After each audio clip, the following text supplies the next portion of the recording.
আব্বাজান ভাইরা মনে রাখুন, ঘটনাটা ঈসা নবীর জামানার, কিন্তু এই ঘটনাটা অনেক প্রামাণ্য কেতাবে জায়গা পেয়েছে বাবা। ইমাম গাজ্জালি হুজুর তিনিও তার কেতাবের ভিতরে লিখেছেন, নবী ঈসা আলাইহিস সালাম উম্মতকে নিয়ে হাঁটছিলেন, আবার অনেক রাস্তা হাঁটলেন, কষ্ট হয়ে গেল, উম্মতকে বললেন একটু দাঁড়াও, বিশ্রাম নেওয়া যাক। ওই সুযোগে ঈসা নবী উম্মতকে বললেন, বাবা ব্যাগের ভিতরে দেখো সেই যে বাকি রুটিটা আছে, ওই রুটিটা বার করো, তুমি অর্ধেকটা খাও আর আমাকে অর্ধেক দাও। আবার কিছু সময় চলা যাবে, ঈসা নবীর উম্মত ঈসা নবীকে রুটি সব খাওয়া হয়ে গেছে কথাটা গোপন করে পুরো নাটক শুরু করে দিয়েছেন। ও আল্লাহর নবী ঈসা, ব্যাগের ভিতরে তো একটা রুটি রাখলাম, কি দিন মা বোনেরা মনে রাখুন। উম্মত স্বীকার করলেন না। ঈসা নবী বললেন, বাবা এখনো যদি নাও বলতে পারো চলো এগিয়ে চলো, এক জায়গায় দাঁড়িয়ে থাকলেই তো হবে না। ঈসা নবী উম্মতকে নিয়ে গিয়ে আরো এগিয়ে যেতে লাগলেন। ইমাম গাজ্জালি হুজুর লিখেছেন, ঈসা নবী এবং উম্মত যে রাস্তা দিয়ে যাচ্ছিলেন, ওই রাস্তার আড়াআড়ি একটা হরিণ পার হচ্ছিল। হরিণ, আল্লাহ নবী ঈসা হরিণটাকে দাঁড়াতে বললেন, এ হরিণ দাঁড়িয়ে যাও। হরিণটা দাঁড়িয়ে গেল। ঈসা নবী উম্মতকে সঙ্গে নিয়ে হরিণটাকে জবা করলেন, দুজন মিলে কাটা বাসা করলেন, রান্না করলেন, খাওয়া দাওয়া করলেন। খাওয়া হয়ে গেল, ঈসা নবীর সামনে গোশ খাওয়ার পরে যে হাড়গুলো ছিল আর উম্মতের সামনে যে হাড়গুলো অবশিষ্ট ছিল, হাড়গুলোকে এক জায়গায় করে আল্লাহ নবী ঈসা ওই হাড়ে ফু দিলেন। হরিণটা পূর্বের ন্যায় জ্যান্ত হয়ে আবার দৌড়ে চলে গেল।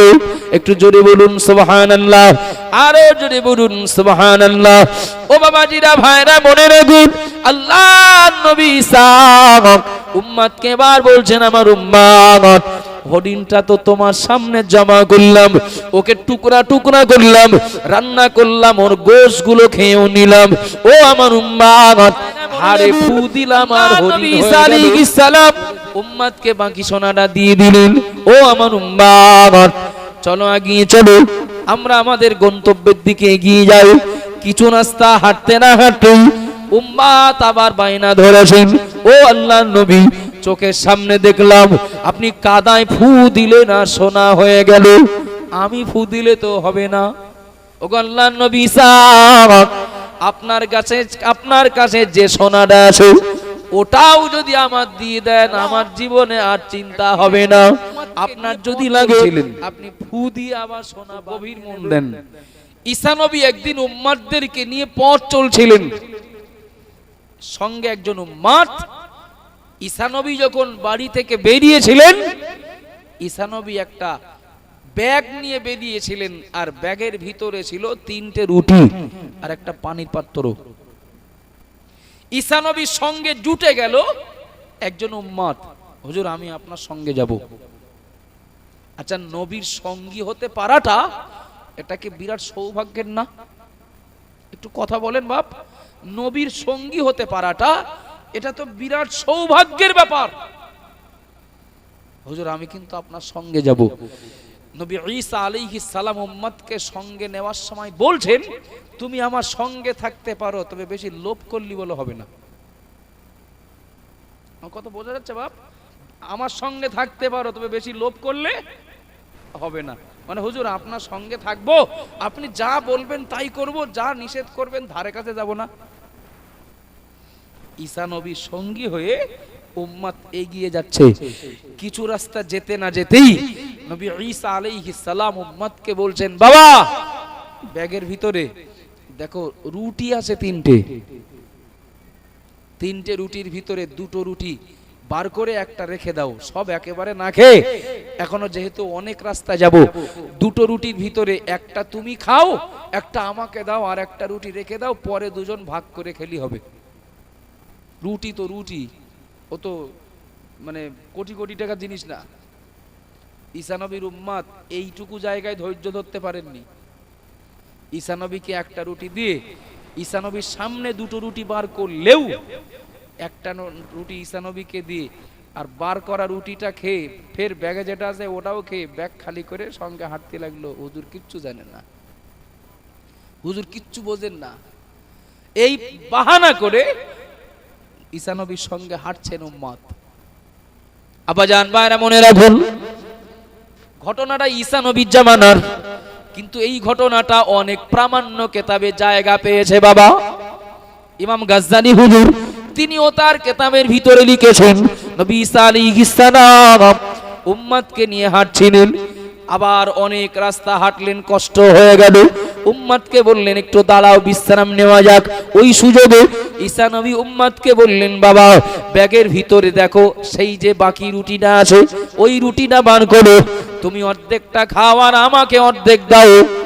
আবার কিছু সময় চলা যাবে, ঈসা নবীর উম্মত ঈসা নবীকে রুটি সব খাওয়া হয়ে গেছে কথাটা গোপন করে পুরো নাটক শুরু করে দিয়েছেন। ও আল্লাহর নবী ঈসা, ব্যাগের ভিতরে তো একটা রুটি রাখলাম, খুঁজে পাচ্ছি না তো। হুজুর রাখলাম যে পড়ে গেল তলার দিক থেকে, না কেউ নিয়ে গেল? না তো পড়িউনি, কেউ নিয়ে যাবে, কিন্তু আমার হাতেই তো ছিল ব্যাগ। নাউজুবিল্লাহ, নবীরা কি কিছু বোঝেন না? একটু কথা বলেন বাপ। ঈসা নবী সব জানেন যে আমার উম্মত আমার সঙ্গে নাটক শুরু করেছে। বাবা তো সত্যি তুমি জানো না? মানে হুজুর একদম সত্যি, আমি জানলে আপনার সাথে মিথ্যে কথা বলবো? হ্যাঁ ঠিক আছে, যদি না পাওয়া যায় তাহলে হাঁটো। আর একটু এগিয়ে যেতেই ঈসা নবী উম্মত দুজনাই দেখলেন বিরাট চড় এক নদী পড়ে সামনে, কিন্তু পারাপারের কোনো ব্যবস্থা নেই। ঈসা নবী উম্মতকে বললেন হাতটা দাও। উম্মতের হাতটা ধরে সে নদীর পানির উপর দিয়ে হেঁটে নদী পার হয়ে গেলেন। একটু সুবহানাল্লাহ বলবেন? বিরাট খিদে লেগেছে নাকি? তা আর একটু জোরে বলেন না সুবহানাল্লাহ। আমি বিভিন্ন কারণে একটু অন্যমনস্ক, অমনোযোগী, এরপরেও চেষ্টা করছি আমার প্রসঙ্গে, বক্তব্যের প্রসঙ্গে মিল রেখে অন্তত একটা ধারণা আমরা পাই কিনা। তো ঈসা নবী উম্মতের হাতটা ধরে নদী পার হয়ে গেলেন। পার হয়ে বলছে, বাবা আমরা পানির উপর দিয়ে কিভাবে পার হলাম? ঈসা নবীর উম্মত বলছেন, হুজুর এ কি দুনিয়ার মানুষ পারে? আল্লাহ পার করে দিয়েছেন তাই। মানে বাবা তুমি বিশ্বাস করো? মানে বিশ্বাস করি না মানে? নদীর পানির উপর দিয়ে আমাদের আল্লাহই পার করে দিয়েছেন। একটু সুবহানাল্লাহ বলেন। ঈসা নবী বললেন, সত্যি যদি তোমার বিশ্বাস হয় যে আল্লাহ সর্বশক্তিমান নদীর পানির উপর দিয়ে পার করে দিয়েছেন, ওই আল্লাহকে একটু সাক্ষী রেখে বলো দিন রুটিটা কি করলে। কোন রুটিটা বলেন দিন? সেই যেটা থাকার কথা ব্যাগের ভিতরে, ওই আল্লাহর একটু সাক্ষী রেখে বলো দিন রুটিটা কি করলে। মানে হুজুর বিশ্বাস করেন হুজুর, আমি জানি না, আমি জানলে কি আর আপনার সাথে মিথ্যে কথা বলবো? আপনি নবী বলে কথা। আব্বাজান ভাইরা মনে কি দিন, মা বোনেরা মনে রাখুন, উম্মত স্বীকার করলেন না। ঈসা নবী বললেন, বাবা এখনো যদি নাও বলতে পারো চলো এগিয়ে চলো, এক জায়গায় দাঁড়িয়ে থাকলেই তো হবে না। ঈসা নবী উম্মতকে নিয়ে গিয়ে আরো এগিয়ে যেতে লাগলেন। ইমাম গাজদালি হুজুর লিখেছেন, ঈসা নবী এবং উম্মত যে রাস্তা দিয়ে যাচ্ছিলেন, ওই রাস্তার আড়াআড়ি একটা হরিণ পার হচ্ছিল। হরিণ, আল্লাহ নবী ঈসা হরিণটাকে দাঁড়াতে বললেন, এ হরিণ দাঁড়িয়ে যাও। হরিণটা দাঁড়িয়ে গেল। ঈসা নবী উম্মতকে সঙ্গে নিয়ে হরিণটাকে জবা করলেন। দুজন মিলে কাটা বাসা করলেন, রান্না করলেন, খাওয়া দাওয়া করলেন। খাওয়া হয়ে গেল। ঈসা নবীর সামনে গোশ খাওয়ার পরে যে হাড়গুলো ছিল, আর উম্মতের সামনে যে হাড়গুলো অবশিষ্ট ছিল, হাড়গুলোকে এক জায়গায় করে আল্লাহ নবী ঈসা ওই হাড়ে ফু দিলেন। হরিণটা পূর্বের ন্যায় জ্যান্ত হয়ে আবার দৌড়ে চলে গেল। একটু জোরে বলুন সুবহানাল্লাহ, আরো জোরে বলুন সুবহানাল্লাহ। ও বাবাজিরা, ভাইরা মনে রাখুন, আল্লাহ নবী ঈসা উম্মতকে এবার বলছেন, আমার উম্মত হরিণটা তো তোমার সামনে জমা করলাম, ওকে টুকরা টুকরা করলাম, রান্না করলাম, ওর গোশগুলো খেয়েও নিলাম। ও আমার উম্মত, হাড়ে ফু দিলাম আর হরিণ হয়ে গেল। করেছেন কে? উম্মত বলছেন, বলছে তবে মনে মনে সন্দেহ হচ্ছে যে আবার কি ফাত্তা ঠিক নেই। মানে হুজুরে আল্লাহ ছাড়া কেউ করতে পারবে না, দুনিয়ার কেউ পারবে না। হাত থেকে হরিণ একমাত্র আল্লাহই বানাতে পারেন। সুবহানাল্লাহ বলবেন না? ঈসা নবী বললেন, তোমার বিশ্বাস হয়? মানে বিশ্বাস হয় না তার মানে আল্লাহ ছাড়া এ কাজ কেউ পারে? চলেন, মহান আল্লাহ আল্লাহর নবী ঈসা উম্মতকে বলছেন, বাবা যে আল্লাহ হাট থেকে হরিণ বানিয়ে দিলেন ওই আল্লাহকে সাক্ষী রেখে বলো দিন রুটিটা কি করলে। ঈসা নবীর উম্মত থেকে খেয়েও তো জ্বালাই পড়েছি কম না, ঘুরে ফিরে সেই আবার জিজ্ঞাসা করে সেই বলো দিন রুটিটা কি করলে।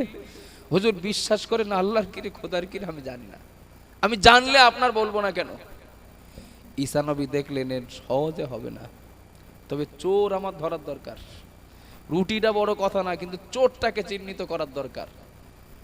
আল্লাহ নবীদের অনেক মুজিজা দিয়েছিলেন।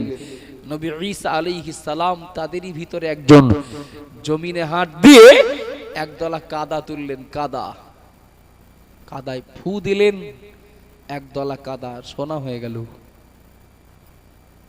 ভাগ পাবেন না বলে সুবহানাল্লাহ বলছেন না, একটু মহব্বত করে বলেন না সুবহানাল্লাহ। একদলা কাদা সোনা হয়ে গেল। জাদু না, কিন্তু জাদু না, এটা নবীর মুজিজা। ও বাবাজিরা ভাইরা মনে রাখুন, আল্লাহ নবী ঈসা আলাইহিস সালাম এবার ওই সোনার দলাটা তিনটে টুকরা করলেন, তিনটে ভাগ করলেন।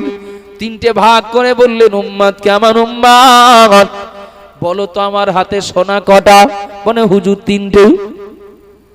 বলে রুটি বাড়ির থেকে কটা নিয়ে এসেছিলাম মনে আছে? মানে হুজুর তিনটে, আপনি একটা খেয়েছেন, আমি একটা, আর একটা হারিয়ে গেছে। ঈসা নবী বলছেন, বাবা আমার সিদ্ধান্ত হলো তিনটে রুটির ভাগে তিনটে সোনা, যে যে কটা রুটি খাবে তার ভাগে সেই কটা সোনা পাওনা হবে। আর তুমি তো হাতে করে আমার একটা দিয়েছো, তাহলে একটা থাক আমার কাছে থাক। তুমি তো একটা খেয়েছো, তাহলে এটা তোমার থাক। আর একটা তো পাওয়া যাচ্ছে না, যদি কোনোদিন পাওয়া যায় এই সোনাটা তার দিয়ে দিলে হবে। চলেন এবার স্বীকার করবে বলে মনে হচ্ছে? কিরকম মনে হচ্ছে? তাই তো, যে নবীর সঙ্গে বেয়াদবি হয় হোক, কিন্তু সোনা হাতছাড়া হতে দিলে হবে না। মানে হুজুর কিছু মনে করবেন না হুজুর, সারা দুনিয়া যদি আপনি তল্লাশি করেন ও রুটি চোর আমি ছাড়া কেউ না। আপনি তো বলেছেন যে যে কটা রুটি খাবে তার সেই কটা সোনা পাওনা হবে। হুজুর বিশ্বাস করেন আপনি একটা খেতে বলেছিলেন যখন, আমি দুটো তখন একেবারে খেয়েছিলাম। সুতরাং আপনার বিচার অনুযায়ী ও সোনাটা বলে আমার পাওনা হয়। ঠিক আছে বাবা, তুমি যদি খাও তাহলে তুমি নাও, তোমারই পাওনা। কটা সোনা হলো? সোনাটা কি সম্পদ না? সোনাটা সম্পদ তো। দুটো সোনার মালিক। গা গরম হচ্ছে না একটু? গাটা একটু গরম হচ্ছে না?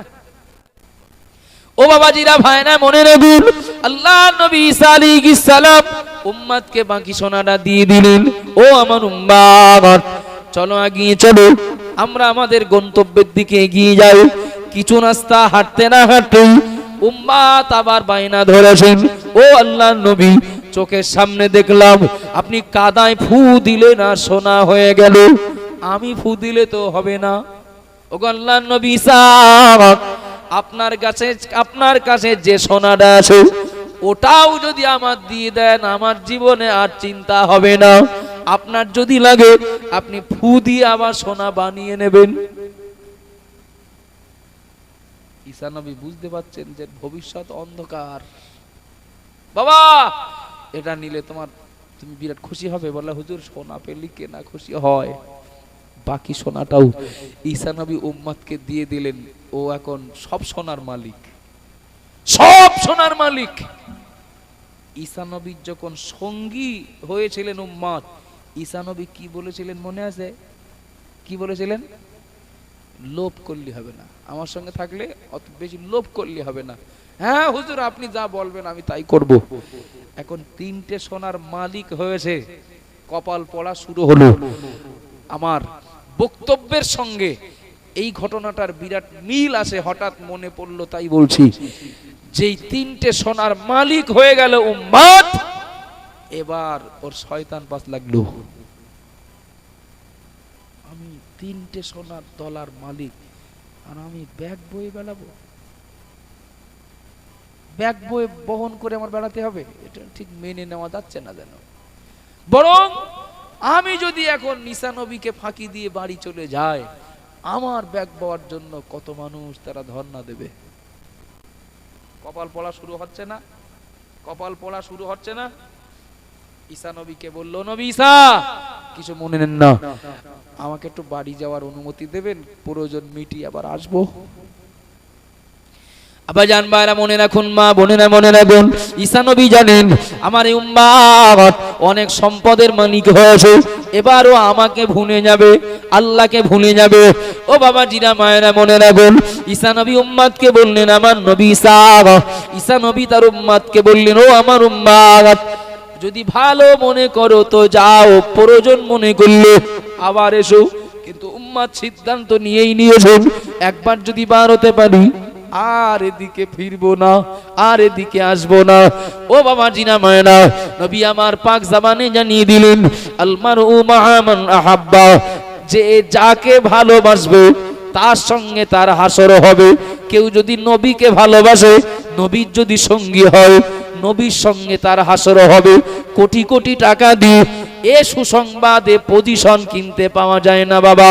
নবী ঈসা আলাইহিস সালামের উম্মত, ঈসা নবীর সঙ্গী, যে নবীর সঙ্গী হয় সে তো আল্লাহর নিকটবর্তী হয়।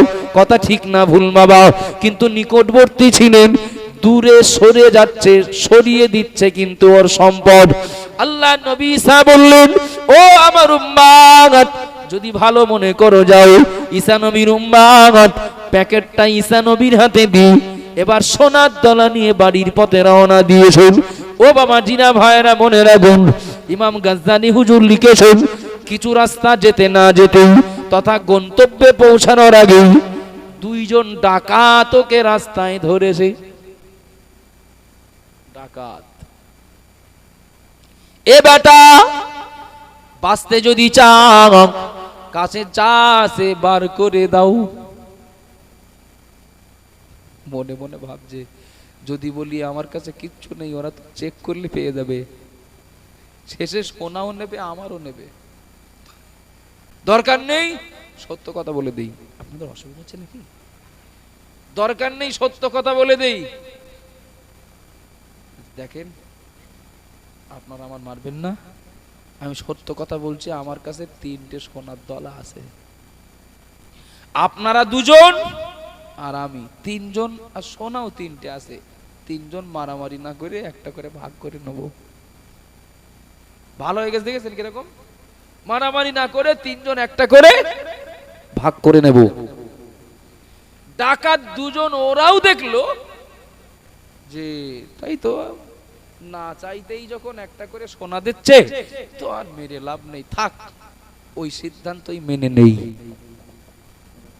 ও বাবাজিরা ভাইরা মনে রাখুন, আল্লাহ নবী ঈসা আলাইহিস সালামের উম্মত আর 2জন ডাকাত সিদ্ধান্তে একমত হয়ে ওরা সোনা ভাগ করে যে যার জায়গায় যাবে। এর ভিতরে আবার একজনের একটা প্রস্তাব, কি সেটা, যে আমরা 3জন সোনা ভাগ করে বাড়ি যাওয়ার আগে আমরা একটা কাজ করি।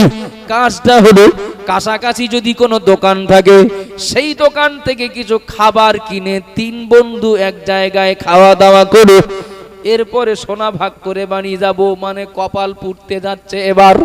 2জন ডাকাত আল্লাহ নবী ঈসার উম্মত, 3জন এ মতে সহমত পোষণ করে 2 ডাকাতের ভিতরে এক ডাকাত খাবার কেনার জন্য বাজারের দিকে রওনা দিয়েছে।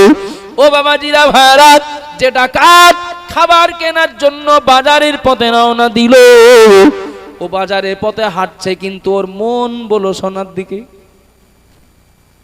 তাই তো, জীবনে আর এই সুযোগ পাবো কিনা, একটু যদি চালাকি করি সোনার মালিক আমি। কিরকম? বলছে আমার খাবার আমি দোকান থেকে খেয়ে নেব, আর ওদের 2জনের খাবার নিয়ে যাব, ওই খাবারে বিষ মিশিয়ে নিয়ে যাব। ওরা 2জন খেয়ে মরে থাকবে, আমি 3টে সোনা একা নিয়ে বাড়ি যাবো।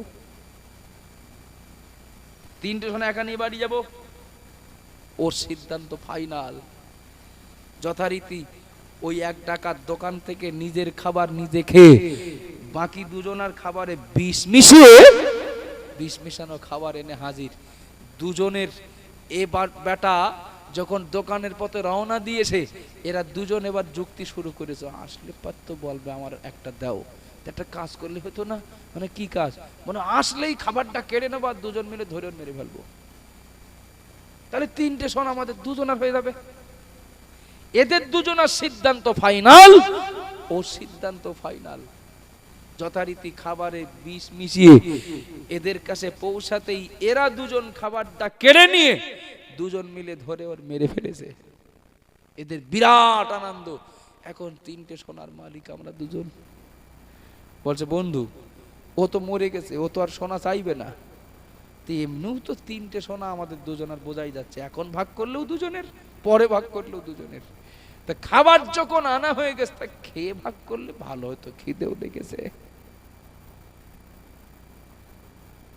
দুজন মজা করে বিষ মিশানো খাবার খেলো, চিৎপাত হয়ে পড়ে থাকলো। সোনা কোথায়? কথা বলেন বাবা, সোনা কোথায়? কারোর কাছে নেই, কারোর কাছে নেই। আমি ডাকাত দুজনের কথা বাদ দিলাম, ঈসা নবীর উম্মতের কথা বলছি। ছিলেন নবীর সঙ্গী, নবীর সঙ্গী, এটা তো জান্নাতে যাওয়া তার জন্য বিরাট সহজ একটা মাধ্যম ছিল। কথা বলেন বাপ, জান্নাতে যাওয়ার একটা বিরাট ভালো মাধ্যম ওটাই যে তিনি নবীর সঙ্গী। নবী থেকে তাকে দূরে সরিয়ে দিয়েছে, আল্লাহ থেকে তাকে দূরে সরিয়ে দিয়েছে কিসে? সম্পদ। আবার জান ভাইরা, মনে কি দিন মা বোনেরা মনে রাখুন, কি বলছিলাম আমি? মহান আল্লাহ আমাদের দুনিয়ায় পাঠালেন, কাজ দিয়েছেন কি কাজ নেওয়ার জন্য। ফের আল্লাহ আমাদেরকে সতর্ক করেছেন, তোমাদের সম্পদ আর তোমাদের সন্তান যেন আমি আল্লাহ আমার হুকুম পালন থেকে তোমাদের আলাদা না করে দেয়। ও বাবাজিরা ভাইরা মনে রাখুন, আজকের যত মানুষ হারাম রোজগারের সঙ্গে যুক্ত, সুদের সঙ্গে যুক্ত, লটারির সঙ্গে যুক্ত, পরের হক নষ্ট করায় যুক্ত, আমার মা বোনেরা মহিলা সমিতি বন্টনের সঙ্গে যুক্ত, এবার একবার একটু দয়া করি বলুন, সত্যই যদি আল্লাহর স্মরণ তাদের ভিতরে থাকতো, তাহলে এই সম্পদের আকর্ষণ তাদের ভিতরে তৈরি হতো না বাবা। এই সম্পদের আকর্ষণ তাদের ভিতরে আছে বলেই তারা আল্লাহর হুকুমকে উপেক্ষা করেছেন, অমান্য করেছেন। ও বাবা জিরা ভাইরা মনে রাখুন, আমরা আল্লাহর হুকুম মানি, আমরা নবীর হুকুম মানি, আমরা ইমাম সাহেবের হুকুম মানি, আলেম মাওলানাদের উপদেশ মানি, তবে স্বার্থের বিপক্ষে গেলে মানি না।